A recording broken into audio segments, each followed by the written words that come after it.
Welcome. Today we will be reviewing It Ends With Us by Colleen Hoover. It Ends With Us is a poignant and emotionally charged novel that explores themes of love, abuse, and resilience.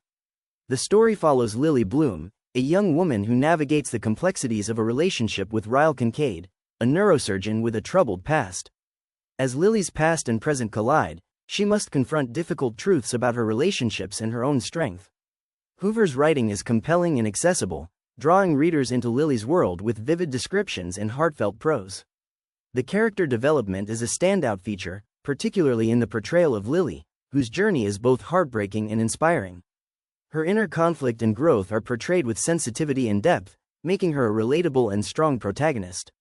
Ryle's character is equally complex, providing a realistic depiction of the charm and danger that can coexist in an abusive relationship. Hoover skillfully navigates the dynamics of domestic violence, illustrating the psychological and emotional challenges faced by victims. The inclusion of Lily's first love, Atlas Corrigan, adds another layer of depth to the story, highlighting themes of first love and second chances. The narrative structure, with its interspersed journal entries and letters, adds a unique dimension to the storytelling, allowing readers to connect more deeply with Lily's thoughts and feelings. The pacing is well balanced, with moments of tension and tenderness that keep readers engaged. It Ends With Us is a powerful and thought-provoking novel that sheds light on important social issues while telling a deeply personal story.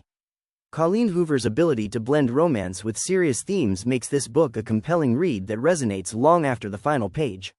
It is a must-read for fans of contemporary fiction and anyone seeking a story of love, courage, and resilience. Please like, comment, share, follow, and subscribe to us for more amazing book reviews. Thanks for watching. See you next time.